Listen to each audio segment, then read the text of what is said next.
All right, Wiz, today we go deep on DeepSeek. First question, is it really legit, this Deepseek-R1 model? I mean, in all senses of the word that I can think of, you could mean legit, yes. Yes. Yeah, it's kind of sent me personally down a rabbit hole trying to figure out what's really going on. And it's something like there's real RL happening here instead of kind of some of the stuff we're used to, right? Let's say RL instead of SFT. It's not just supervised fine tuning, sort of masquerading as RL. It's like legit RL that DeepSeek is using. Is that right? That's so right. Yes, it's really RL. It's not RL asterisk. It's not RL being more generally forced into the SFT domain. It's doing the reinforcements and the learnings. Okay. And what we've seen so far in the field, though, Yeah, we're sort of alluding to this. It hasn't been like truly legit reinforcement learning. It's been this RLHF thing, right? It's been this reinforcement learning with human feedback. And we've got to split this hair today, don't we? Yeah, it's really been fancy SFT. Now, that doesn't mean it's not valuable. That doesn't mean strategies like DPO aren't useful for exactly what they are said to be useful for, right? Which is aligning the model to our preference. But they're definitely still stapled to that SFT domain in a way that prevents us from getting what we're gonna see as like the aha or eureka moment during the training of these larger reinforcement learning approaches. Yeah, and when we talk about reasoning, we're talking about teaching the model basically to think, right? And so there's this real interesting idea at the bottom here where we can say, when we're not stapling outputs and demanding that they align with human feedback, the model can actually learn to, let's say, truly think in ways that are like aligned truly with the universe, not just what humans think. Something like that is kind of where I get to. Is that a fair way to think about this as we head into today? Yeah, absolutely. The idea is right, exactly as you described, right? We're telling the model where the start and finish line are, right? But we're not telling the model how to get there. We're telling the model, figure out how to get there. Take whatever path you need, figure out a process by which you can get from start to finish reliably. And that's something that we don't do when we use things like RLHF and DPO. We instead say, hey, model, please do this. And stick as close to it as you can. And that's kind of like the magic of the approach that the folks at DeepSeek really popularized. And I guess it's not that surprising then that they're aiming for AGI, baby. They're aiming for AGI. Okay, Wiz, we're going to go ahead and have some discussions throughout, but it's time to kick off. Thanks for your insights. Welcome, everybody. We're going to talk Deepseek-R1 today, and we are going to try to go as deep as we can. There's actually just so much richness and depth at the bottom of all these different optimization algorithms. We don't have time to do all of them justice, but we look forward to having a rich discussion today and a little bit of a interesting story to tell along the way. If you want to jump in with your questions or in chat, please do. There's a link to the Slido. We will prioritize answering those questions at the end of today's event. But if we're having a discussion, feel free to jump in the live chat. All right, let's go ahead and kick off our second event in our large reasoning models series. This is our event on Deepseek-R1. So much goodness to come in reasoning in general. We're going to try to remind ourselves what we know today as we align our aim to the session and see if we can take it a step further. We really want to understand Deepseek-R1 today in context, in a proper technical context, building on what we've already learned about reasoning models. We want to try to take a wide angle view today of this reinforcement learning approach called Group Relative Policy Optimization, or GRPO, that was pioneered by the DeepSeek team. And we want to talk and try to get some intuition about how it actually differs from something like proximal policy optimization and the optimization scheme used typically in RLHF implementations. So we want to take all of this, and we also want to do some building, shipping, and sharing, of course. So shout out to the team at Sloth. Those guys just continue to crush it, putting out amazing stuff. We're going to leverage their implementation of how to actually train our own version off the shelf of a Llama 3.1 model so it can do reasoning. We can do this with a very, very small amount of GPU RAM today. It's amazing the technical advances we're seeing in LRMs. So what we want to do is we want to talk about DeepSeek as the company. Then we want to talk about Deepseek-R1 and kind of some of the way we got to where we are today before we do our own fine tuning. And we'll talk a little bit about this idea of distillation and how it differs from exactly what we're going to do today. All right, DeepSeek. The first thing we want to know about DeepSeek is that it's a competitor to OpenAI. Top line on DeepSeek, which I don't hate, is unravel the mystery of AGI with curiosity. Answer the essential question with long-termism. That's a new one for me, but I actually kind of love it. Let's learn a little bit more about the company. So Leon Wenfang, he actually is a billionaire, the founder of DeepSeek, what is now known as DeepSeek. He founded a company in 2016, and he was doing stock trading with deep learning, with GPUs, and he was crushing it. You know, he was kind of ahead of his time. 2019, he founds High Flyer AI, a hedge fund really focused on AI trading algorithms. And that went really well, enough to make him a bunch of money. And in 2021, they really started to take to the next level with their Fireflyer 2 lab that they were going to stock up with NVIDIA GPUs. They were trying to get like 10,000 A100s. And, you know, in this 2021 timeframe, this guy's already very well known in China. So he wrote the preface to sort of one of the biggest quant books from Jim Simons. The Man Who Solved the Market is the name of the book. It's about Jim Simons and the quant revolution and sort of talking about this idea of quant trading. So very, very well known in the space, coming up in the right space at the right time. You know, so all of this kind of leads to 2023. There's like this bigger initiative to say, okay, let's go not just high, not just fire, we're going straight AGI. And that ultimately led to kind of incorporating DeepSeek. And since then, they've been shipping and sharing like a bunch of legends. We saw DeepSeek Coder, DeepSeek LLM, DeepSeek Mixture of Experts model series, DeepSeek Math from V1 to V2. And then in late 2024, we see Deepseek-R1 Lite preview. Feeling quite familiar for those of us that have been following OpenAI, DeepSeek V3, and DeepSeek ultimately R1. So this has been a long time coming, and it shouldn't be really surprising to folks in the industry to see that this is the kind of lab that came up with this. So, you know, putting all the headline stuff aside, this is really brass tacks, what was going on behind the scenes.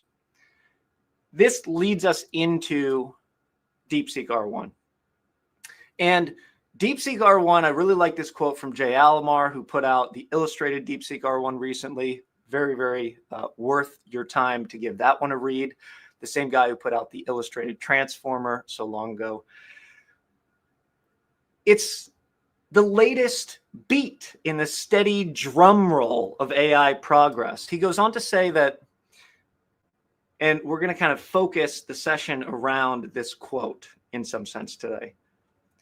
Like most existing LLMs, Deepseek-R1 generates one token at a time, except it excels at solving math and reasoning problems because it's able to spend more time processing.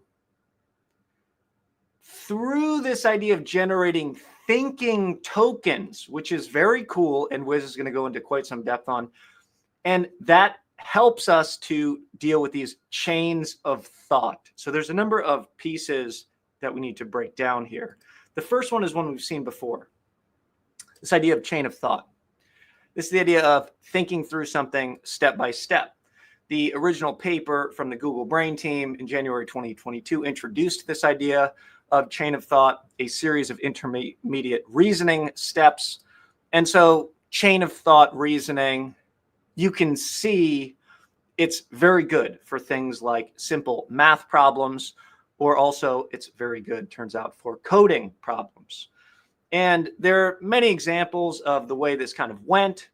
It started off in 2022 looking at this sort of grade school math data set. Can we do well on it? It's like, yeah, we can do really well on it. And we're starting to reach the limits of just crushing it.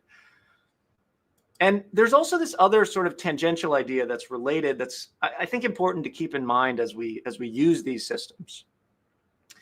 There's also this idea that we can think through something. We can also sort of refine our thinking about something.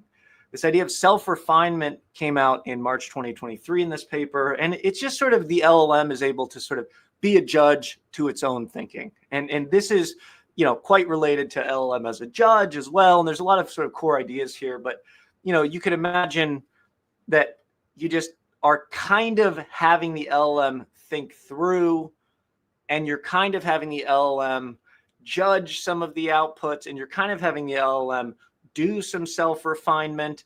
And all of these kind of ideas are related to reasoning in some sense. They're related to these loops, or if you are familiar with us talking about agents quite a lot, this idea of looping through and thinking through things step by step. Those core foundational pieces have all led us to today. We have to fast forward quite a bit to sort of catch up. But this idea of being able to spend more time doing this is where we're kind of focused on as an industry today.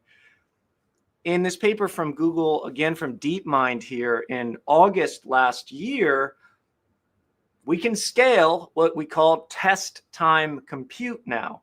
And we can basically say if we think longer on difficult problems, the humans or the machines, we can probably do better. And this is the same idea we saw the following month come out from OpenAI when they released O1 in September. O1 thinks before it answers, these long internal chains of thought.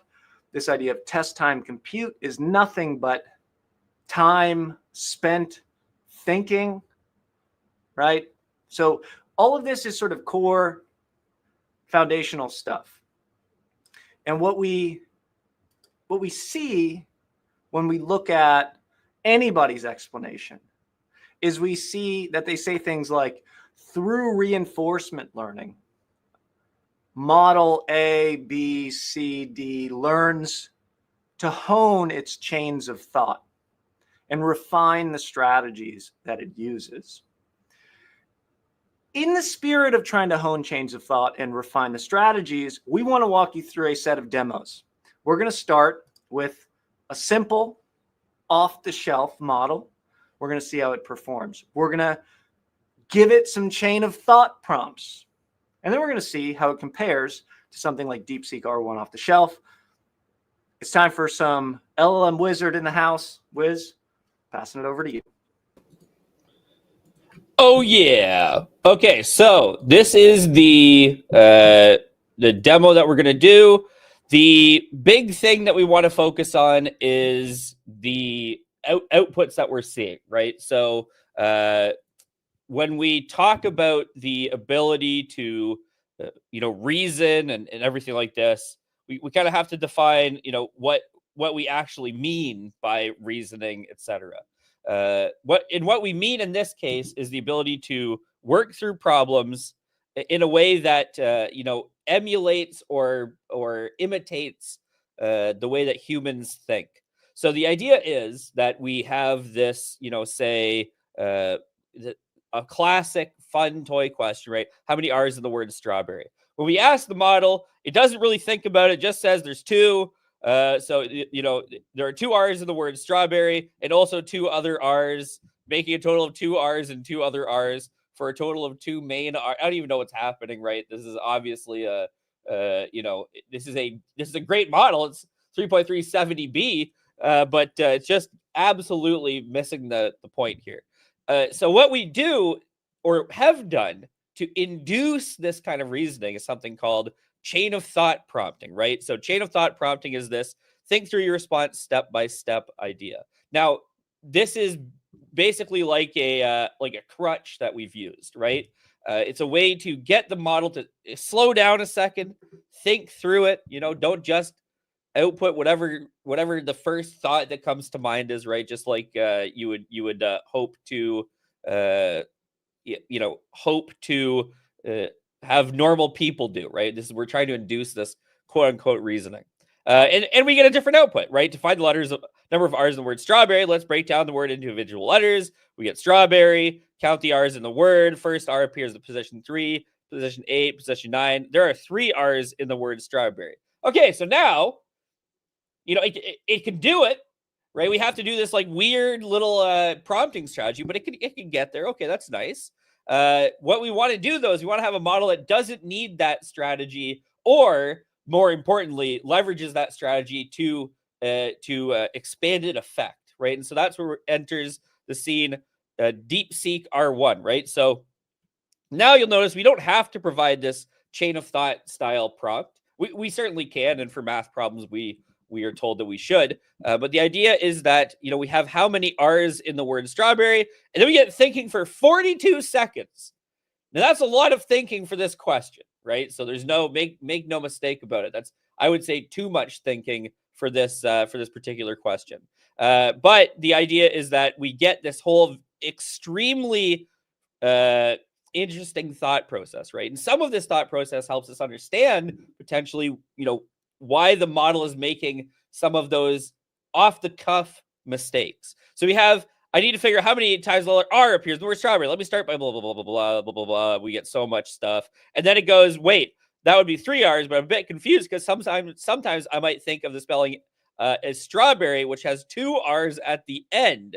Wait, no, let's check the correct spelling of strawberry. So we kind of can learn a little bit about the fact that, okay, well, it's just looking at berry, right? It's not yet looking at straw as part of strawberry, right? So, and you can see it kind of does this like weird doom spirally loop where it goes, but maybe there's 2 R's, and then it discovers again that there's actually 3 R's, and then maybe there's 2 R's, and then we go back finally to it's spelled like this. There are 3 R's. The answer is 3.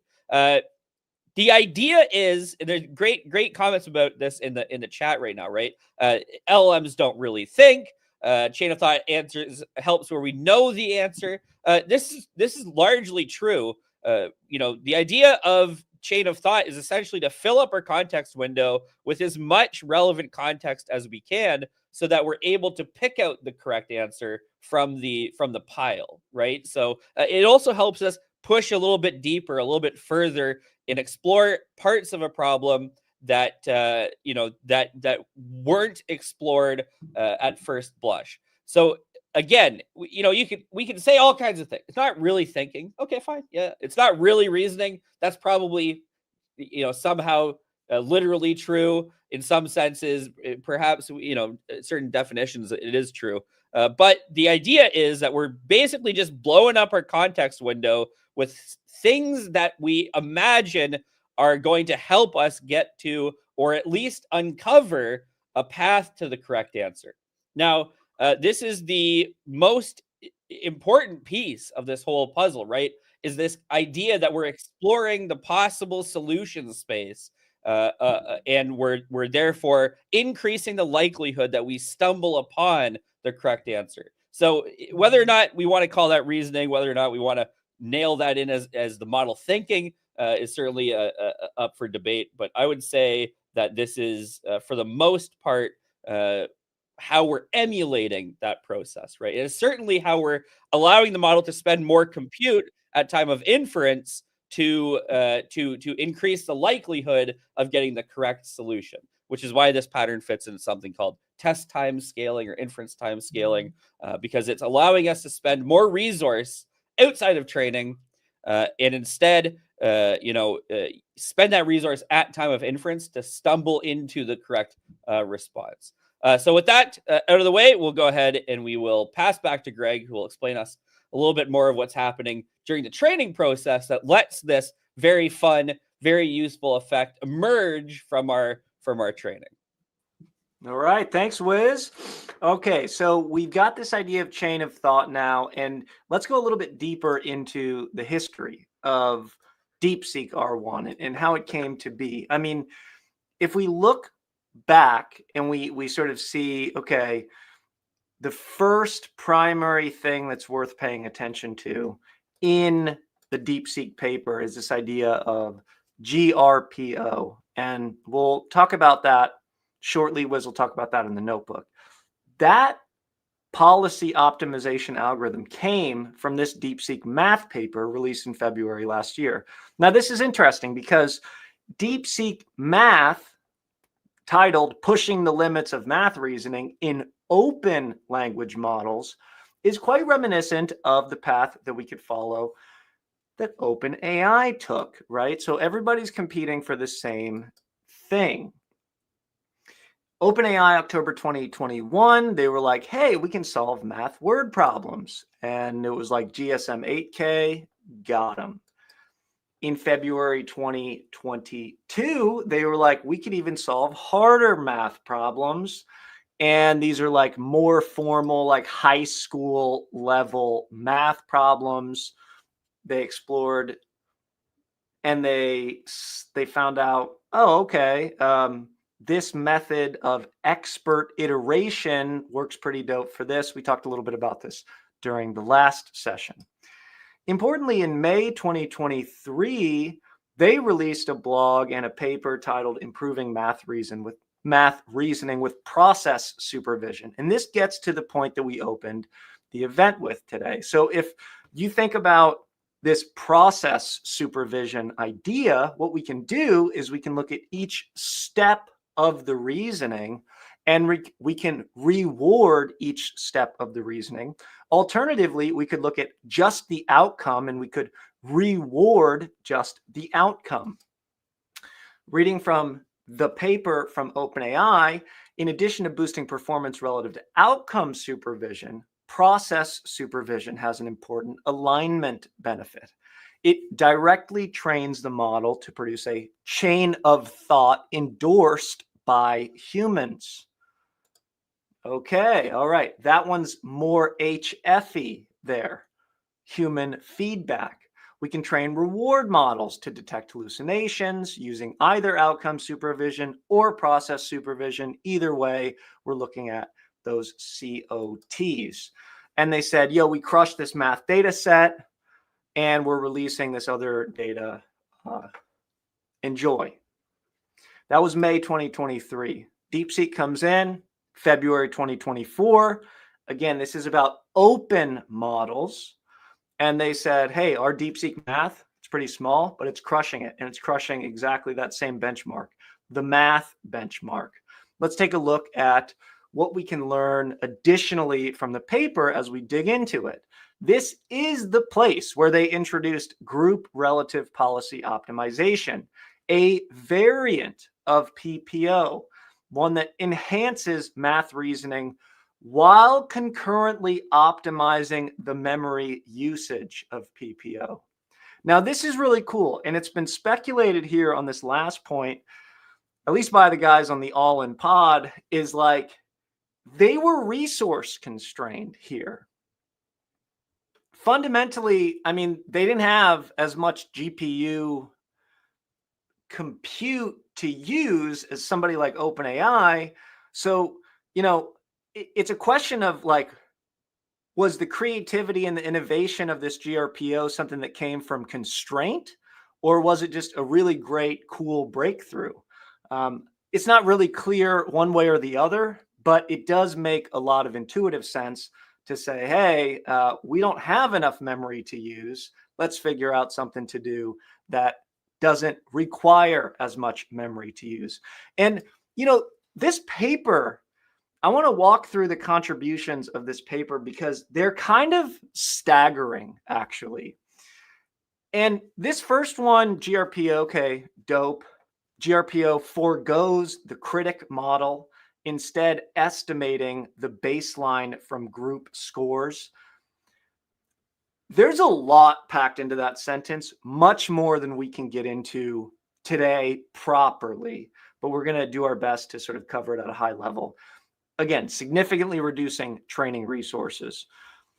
The idea here is connected in a lot of ways to a lot of different things, but essentially it's the same idea we talked about with we're not having the human feedback happening.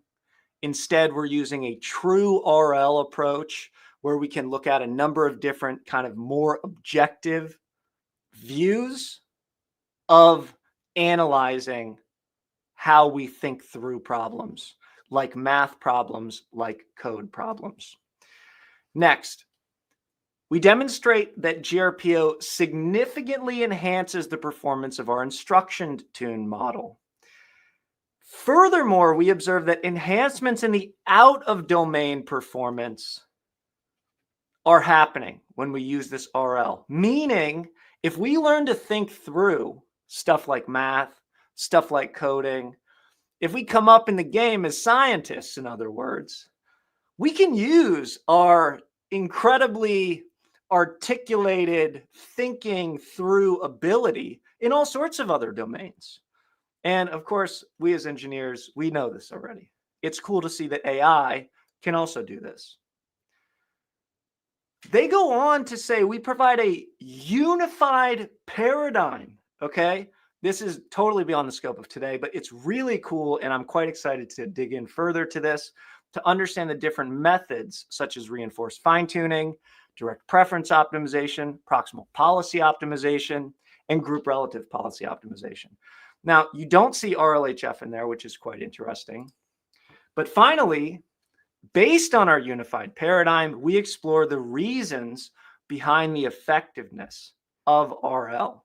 So, I would say these guys are pretty legit, the DeepSeek guys. It certainly seems that way from reading some of their papers.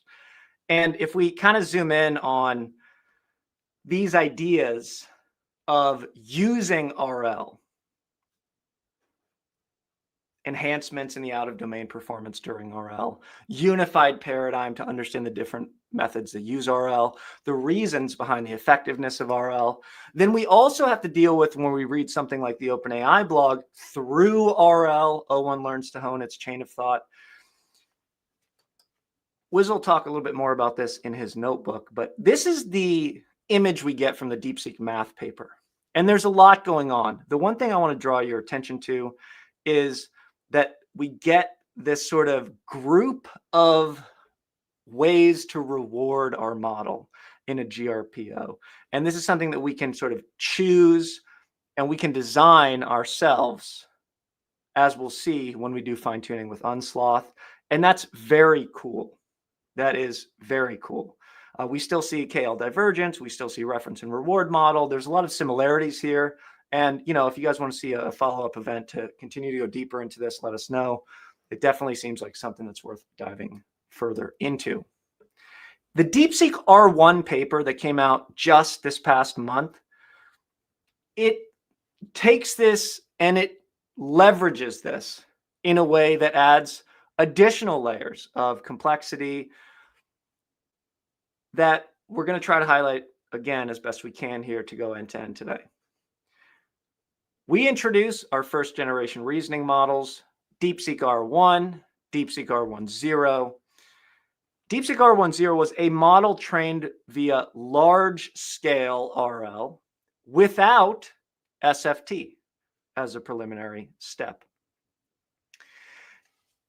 And this is where we get into sort of how do you train models? And this is where there's just a lot that goes into models that get trained these days. Whether you're talking about SLM type models that you can pull off the shelf, or whether you're talking about reasoning models, there's just a lot of steps that go into it. The easiest way to think about this is here's the training pipeline. And this is from the illustrated Deepseek-R1. Definitely encourage you guys to check it out. So we basically take DeepSeek v3, we do some supervised fine-tuning, and then we do some fine-tuning with RL. That's it. Super easy to understand. When you start getting into the specific details is when it starts to get less easy to understand. For example, what are we using for supervised fine-tuning data exactly? Well, you probably won't be surprised to see that we're using reasoning data, COT type examples like the ones that Wiz showed earlier. And then what we can do is we can sort of split up these two training pieces into this idea of like reasoning oriented RL and general RL. And all of a sudden we're in this space where now we have two different types of RL and neither one of them seem to be RLHF proper. And it's probably time to remind ourselves a little bit of how a typical model is trained today that we might be familiar with already. This is also from Jay Almar in their book on hands-on large language models. But I like this because basically you have to train the base model with some unsupervised pre-training. You have to do some instruction tuning to make it generally good at following instructions. And then you have to make it good at sort of understanding how humans want you to follow instructions. Be harmless, don't be toxic, etc. A way that we typically can think about this is by looking at our good friend, the Shoggoth, where we train the big model. We then make it helpful, and we can then make it harmless, or we can dial in other aspect critiques. Now, I want to go back again, bring this back to what we were saying at the beginning. If we think about instruction tuning in a classic sense, this is fine-tuning. This is supervised fine-tuning with instructions. If we think about RLHF, it really is also fine-tuning. It's just a finer fine-tuning. It's really dialing this in. And we've covered PPO and the proximal policy optimization scheme for RLHF a number of times. We put in prompts that are maybe going to be a little bit challenging, and we want to make sure that we get a good response. It's not going to be harmful. It's not going to be toxic. So we might try to bait the LLM when we put in these prompts. And we're going to try to make sure that our policy model that we're training, that one is going to stay pretty close to the initial model through this check, this KL divergence check. The reward model is going to score the output. Again, it's going to score the output. It's not going to score each step of the chain of thought process, although we could do that as well. And then it's going to sort of decide on how it wants to change the value, change the state of how we're going to deal with a prompt like that in the future. We're going to go update the weights accordingly in our typically LoRa adapter, and then we're going to go through a number of iterations. And we want to pump up these reward numbers. So we have RL, we have RLHF, we have rewarding the outcome, we have rewarding steps. Wiz, I want to bring you up to sort of have a little discussion here. I'm confusing myself again, right? It's like, are we using RL in both cases, or are we using RL only in one of these? And why does this distinction really matter for us to understand right now? Yeah. So yes, we are using RL in the case where we're talking about GRPO, the DeepSeek method. We are not using specifically RL for the RLHF pattern. This is largely due to the fact that what we're really doing at the end of the day is we're just doing SFT with extra signal, right? So now that signal is good, but there's no real exploration that's occurring, right? We're just saying, hey, when the model produces a response, we're going to add some additional datums, right, to the final, the final weight update process, right? To try to be as simple as possible.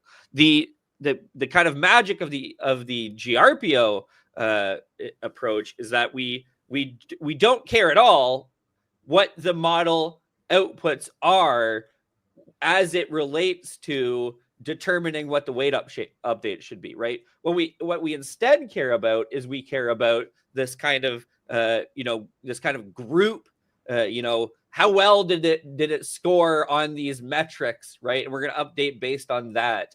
And those metrics are not related to directly the or necessarily directly the output itself.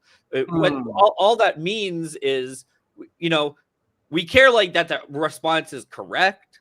We give score for that. We care that the response is potentially follows a specific format or prompt format. We're gonna talk about that when we do the actual build. But the idea is that we have this ability to say, hey, what we actually want to do is we want to explore this space unrestrictedly and not just say, hey, I noticed your generated sentence didn't score well, do it again. It's more like saying, hey, you're scoring well on our metrics. I don't really care how you're getting there. You got there however you want. And why does it matter? Well, that exploration process is what allows us to have these kinds of moments, high impact moments in training that unlock, quote unquote, unlock abilities, to say the least. So that's kind of where we're at for that. Why it's important. Okay. So yeah, I like this idea of we're sort of allowing our model in a GRPO scheme to sort of play, right? Yeah. We're sort of allowing it to explore almost the environment, if you will, almost like the way you actually would think about an RL kind of system in its classic sense. And instead of sort of imposing something that we say, this output is of the ultimate value, we're sort of saying, hey, figure out the answer. Whatever you do is dope. Just get me the answer. And if the answer is right, good job. I like the sort of thinking about how it used to be graded in school and what is cheating and what is not cheating. I like this sort of idea, right? Where it's like, okay, if I give you just the right answer, is that enough? Well, GRPO kind of says yes. Even if they got there a number of different ways, something like that. Correct. Whereas if you do explicit process supervision, it's kind of like when the teacher graded each step of your process, and even if it was right, you got the question wrong. Is something like that, right? That's exactly it. Yes. Okay. Which is the worst, right? It is the worst. Yeah. We're gonna go into this with an assumption, which is we hold to be true, which is that if we get the right answer most of the time, let's say, then our process is working. If we're able to arrive at the correct response more often than not, or in the case of math benchmarks, like more often than most other models can, then the process, something is inherently right with that process, right? We may not care to understand it, or the way it looks might not be appetizing, et cetera, but there's something that allows the model to get to the right answer about it, and that's the thing that we care about. Okay. And so is this Shoggoth? I mean, it feels like it's starting to break down for me a little bit here with the little smiley face on it. Like, is this still valid for you to think about this? I think the answer is that mask that we see, that smiley face that we see, is just a lot closer to the surface than I think I would have said pre this kind of like RL boom, where it takes so little effort to get to something nice, from that. We just have to let the Shoggoth figure out how to interact as opposed to We just demanding it must. throw it Yeah, the food and the little bits, and it that's just right. chews them up. And That's right. okay. And when Yeah. it does that, the process of chewing those little bits up actually can be extrapolated to many other domains beyond math and code, which is cool, right? Yes. Okay. All right. Excellent. Thank you, Wiz. And it's time to get into a little bit of fine tuning, everybody. It's time to figure out how we're going to fine tune our own reasoning model. We're going to use Unsloth today. We're going to fine tune our own Deepseek-R1 style model. And shout out to the guys at Unsloth again. They're all about easy fine tuning, training LLMs faster. They are way down in the computation. We did an event covering more on Unsloth. Check it out to check out more about what they're all about. They joined us for that event. Why Unsloth? Well, they're just really good at making stuff go burr with less. And we're going to see under the hood. Still, we have Laura and Q Laura. In fact, that was part of what they were able to do. They were able to take what other folks had done previously and make it work with Q Laura and Laura. And so we actually only need 7 gigs of VRAM on our GPU to train our own reasoning model, which is big hype. Now, note, and I really like this note from the blog, this isn't fine-tuning DeepSeek's R1 distilled models, which they created a bunch of distilled models that they shouted on the paper. And it's not using distilled data from R1 for tuning, although you can do all that stuff on Unsloth. This is literally taking any model off the shelf, like we're taking Llama off the shelf today, and turning it into a fully fledged reasoning model. So with that, I want to give Wiz a little bit more time here. So maybe we'll save the discussion on distillation. If you're confused about what distillation is and what it means, a lot of times the way that we can easily think about it is we can sort of generate a lot of synthetic data from a big system, a teacher system, and then we can sort of use that synthetic data to train a smaller student system. And this is one way that we can think about distillation today with this synthetic data generation fine-tuning. I want to, again, note that this is a little bit different than what we're going to see here.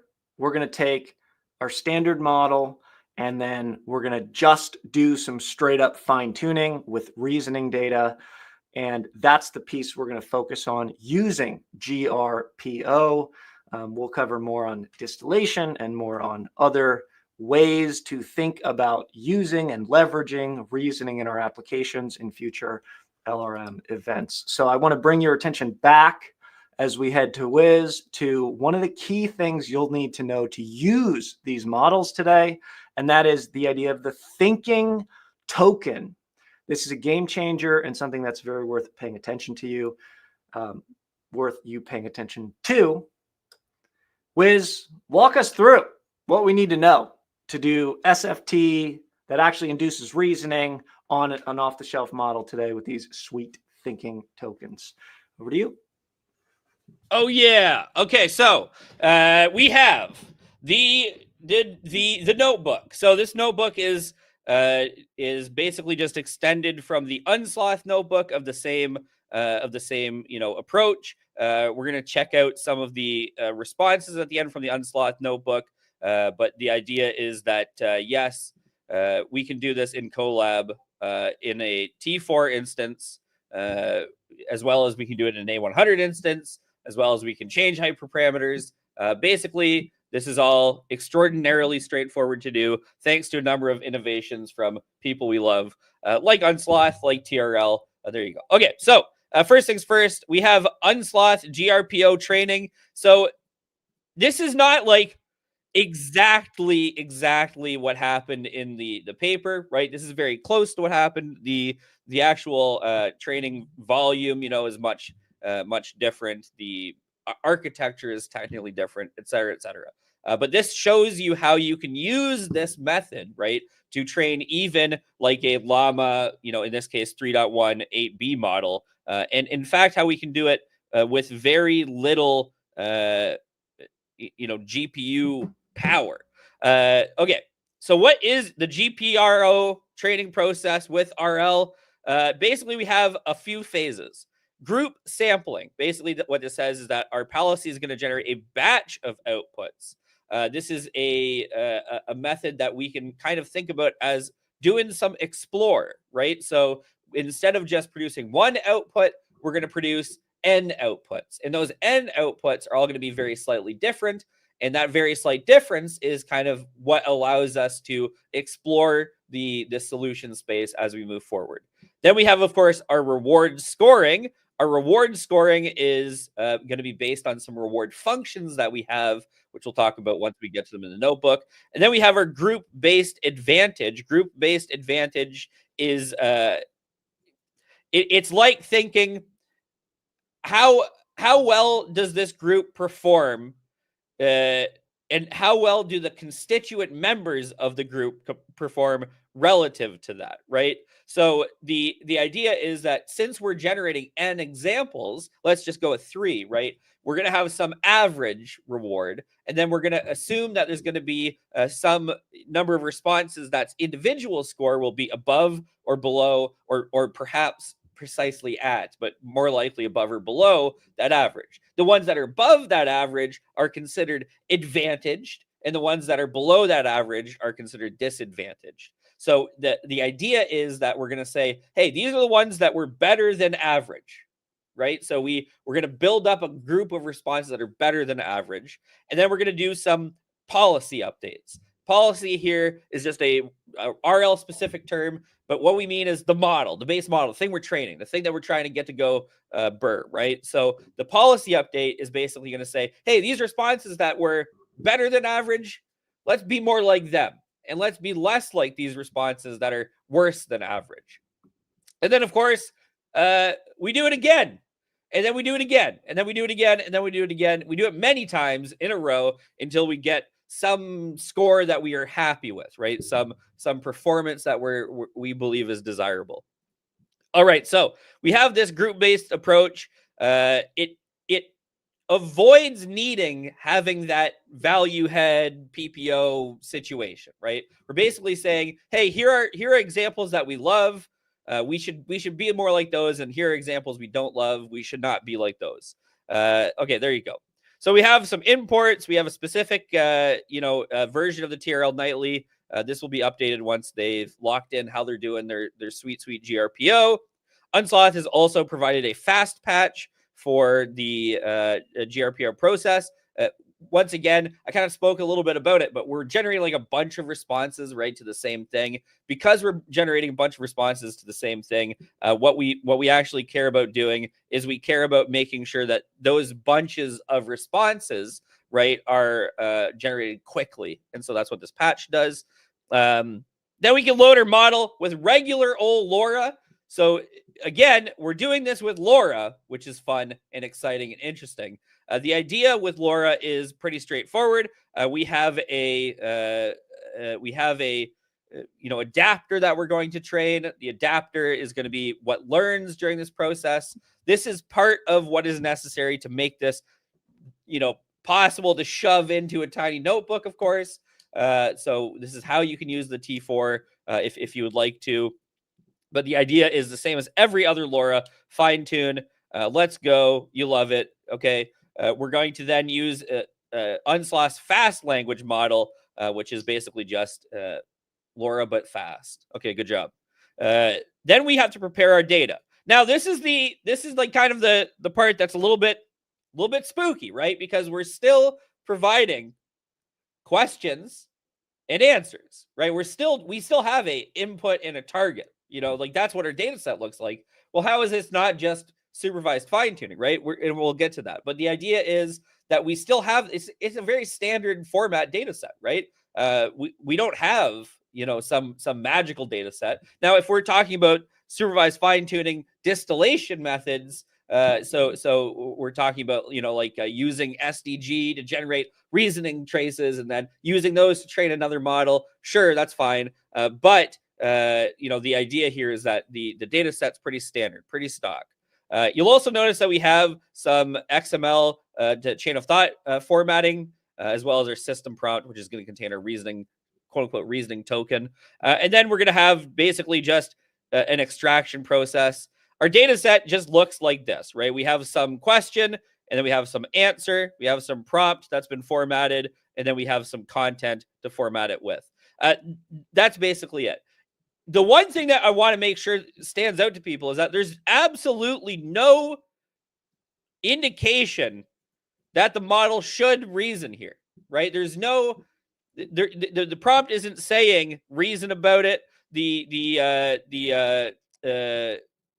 specific answer doesn't contain like reasoning that we should emulate. Now, this is important to note because we have that process in the actual RL or the R1 model, so not R10. We actually do this cold start that Greg talked about, right? Where we nudge the model a little bit at first to get like kind of a little bit good at this, and then we let it play around, right? In this case, we're just going straight to the playing around, which is fun. And then we have bunches of reward models. So there's this box, right? Where basically we're saying, hey, we need to figure out like who's doing the best on what. Well, this box is powered by these reward functions. So these reward functions are basically just ways we can say if our process was doing well or not doing well. If it was doing well, we're going to give it cookies. If it was not doing well, we're not going to give it cookies. And that's going to get us, because we have a number of these reward functions, that's going to be able to get us that average for each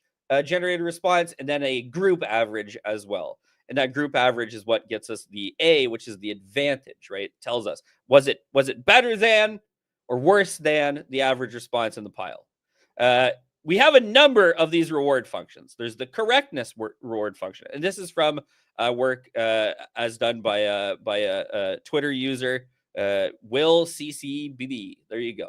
Great stuff. But the idea is we have correctness. Was it correct, right? We have some amount of like, was it an integer? Okay, that's good. Did the output fit the format we want, right? Like exactly. And then did it fit it loosely? Do we have the correct number of XML tags, right? And then finally, did we, this is just implementing the count XML reward, pattern.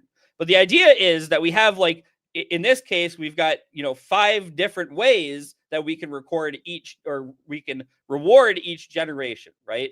Based on what we are saying is loosely correct. Now that we have that, we're ready to start training. Our GRPO config looks like normal. You'll notice that there's not a lot of specific, hyperparameters that we're caring about here. This is all very stock. Hyperparameter instantiation, you love it. There you go. If you want to see the pretty graph, you can change this to report to WandB. That will produce that the graph of where the line goes up and to the right as you train. But otherwise, we're not worried about it. And then we can train. And you'll notice in training that we get our reward kind of starts off, excuse the massive scrolling, starts off kind of whatever. And then over time, we slowly start to see higher and higher reward, right?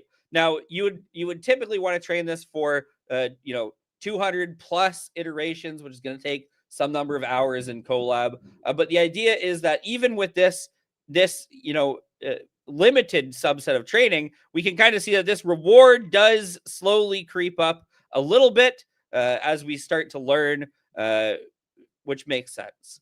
Now, you'll also see that we have these sample answers, and these sample answers are very good because they help us understand how our model is, how the learning is going, right? So we have things like steps in some of the responses. We have things like these responses and our XML tags. Okay, very cool. We have these attempts, right? And the idea is that as it trains, it's going to get better and better at doing the things that we want, because it's going to get scored higher and higher and higher and higher.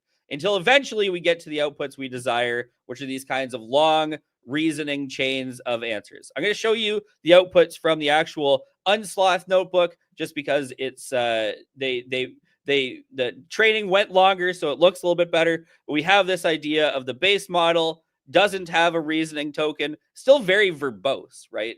But it doesn't have a reasoning token. And then, of course, we have the fine-tuned version, which has the reasoning tokens. And this is the thing. The model is learning to exploit these, learning to use these. The idea is that we can just hammer it into the model through this training process. Again, it doesn't take as long as 20 days. It still takes a little while. And the best part, the most fun part, is that it does nothing for quite a long time, and then suddenly it starts getting better. And that is a special moment for anyone who likes training models. With that, though, I'll pass you guys back to Greg, who can take us to some questions and close us up. Before I do, I got to remind you that we're here every Wednesday. Please don't forget to hit the little bell icon and subscribe, whatnot. We'll be doing more of these as the weeks go on every Wednesday. Catch us. Okay, there you go. All right, Wiz. Yeah, I'd love to see that aha moment in training. Okay, let's wrap up, everybody, and head to some Q&A.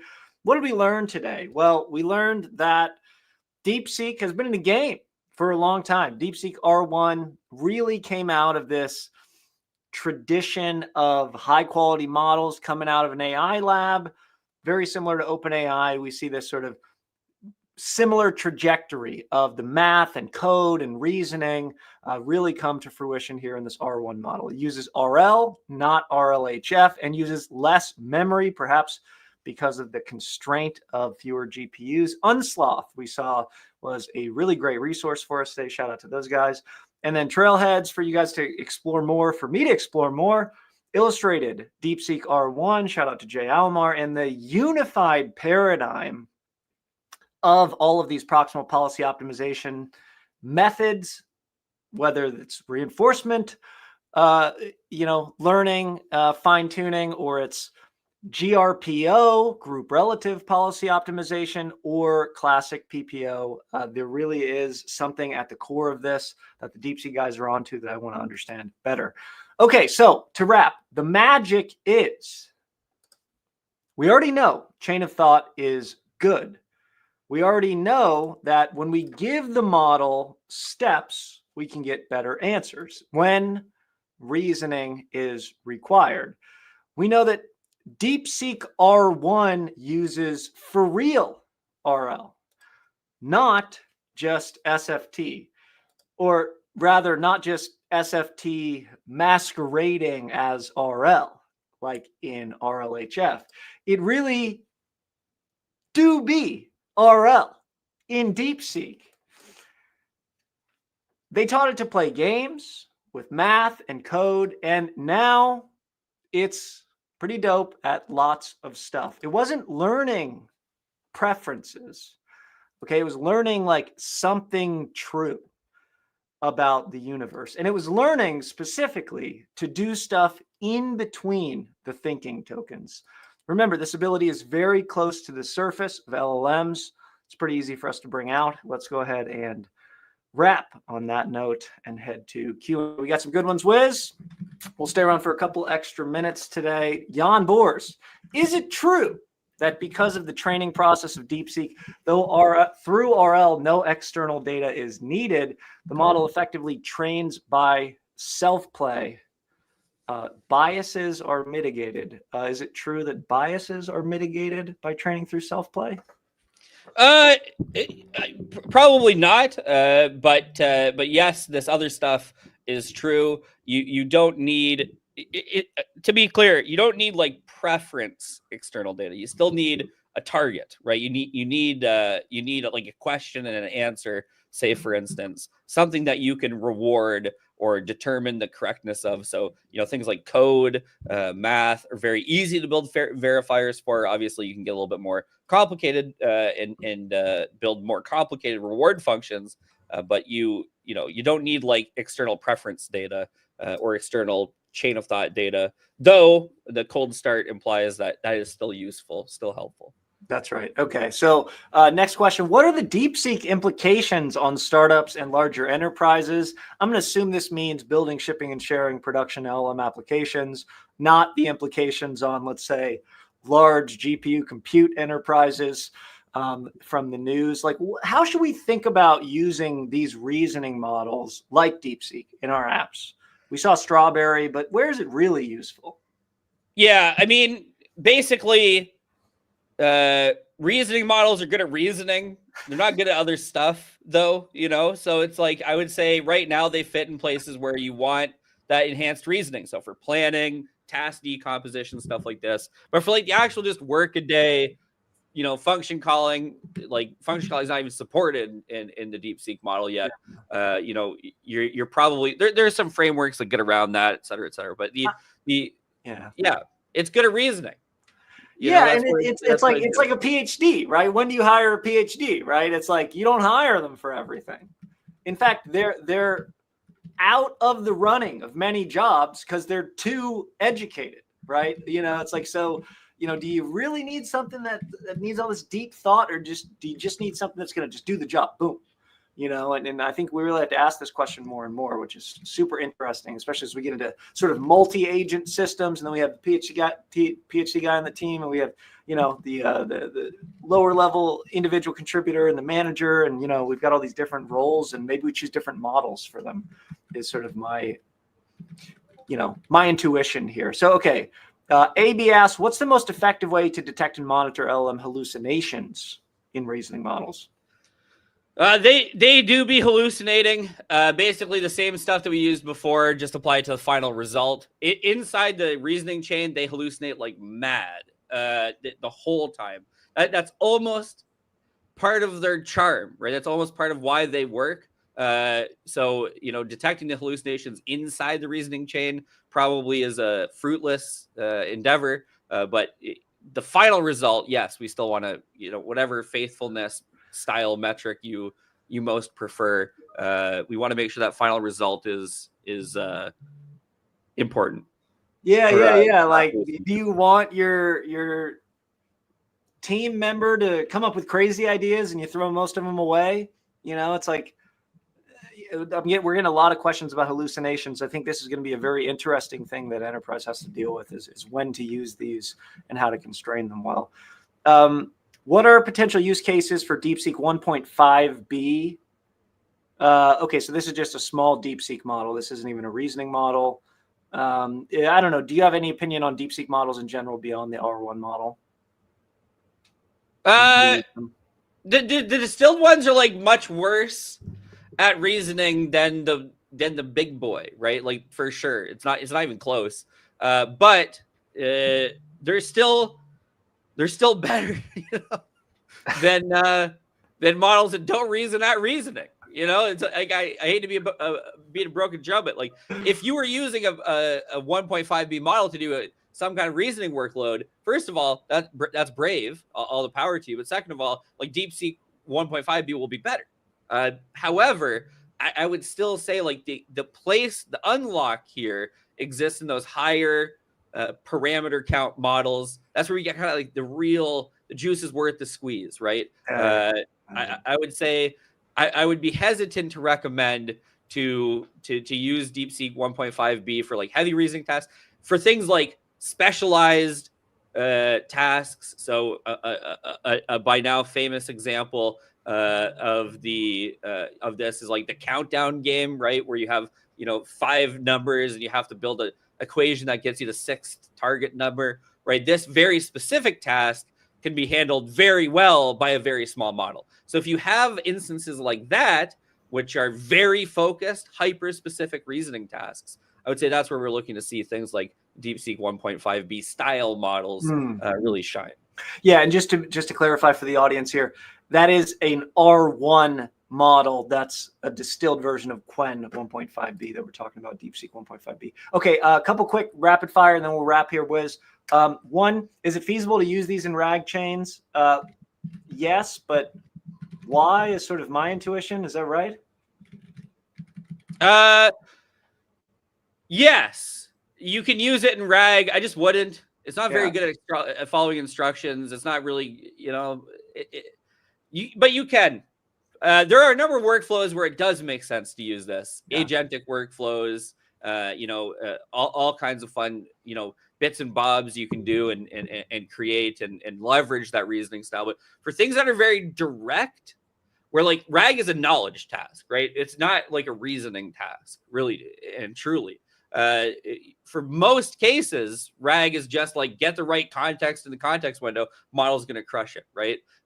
If you have a RAG system that really relies on reasoning for whatever reason, then perhaps you'll see slight improvements, especially as we get better instruction following variants coming out the pipeline. But for now, I would say it is of course it's feasible. Okay. All right. Final maybe it's not technical great. question. How is prompting reasoning models different from prompting chat models? Yes. So this is great.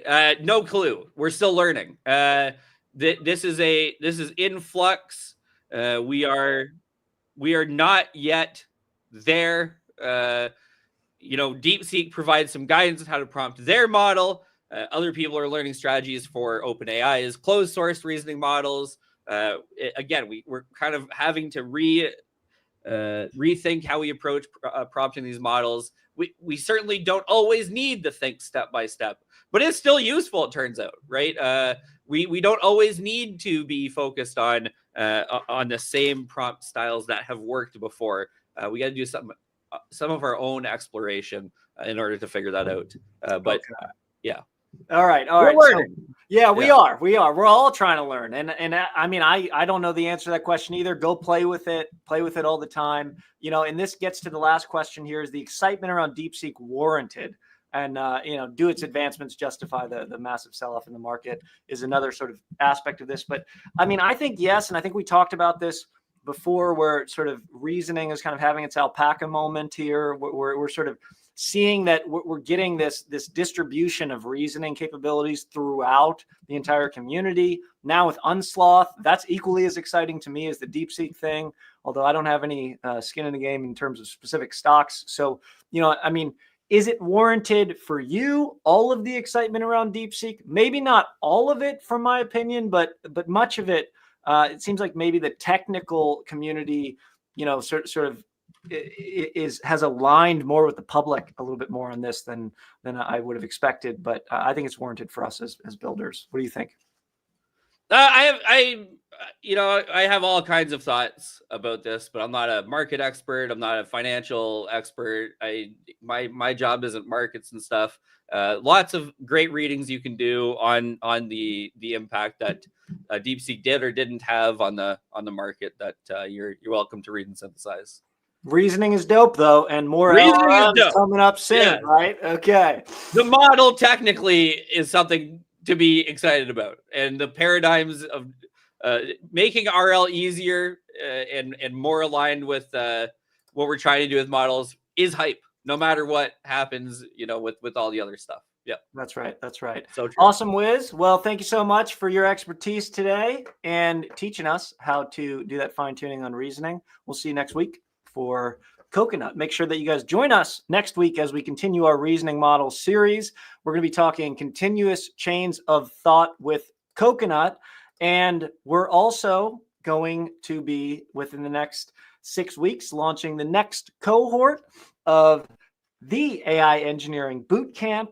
And, it's rapidly evolving space, even in our current one. We've got to add vision language models. We've got to add some reasoning. So it's very, very exciting time to get in on the game. There's never been a better time. If you're interested in accelerating your career, check it out. Otherwise, stay tuned, because following next week, we also have a very special event on Cursor that will be exactly what any of you guys that are just starting to get into the game need to know to get up and running, to build, ship, and share your very first AI engineering application. So that's going to be a real fun one. Join us for the next couple of weeks on YouTube Live. Join us in the Discord community to build, ship, and share with all of the legends there. We're meeting weekly on Monday mornings. You can meet directly with me and many others in the Discord to talk about what you'll be building, shipping, and sharing this week. Thanks to everybody that joined us on YouTube. Thanks to everybody that joined us on LinkedIn. Until next time, keep building, shipping, and sharing, everybody, and we'll certainly do the same. Have a great week, and we'll see you soon. Bye, guys.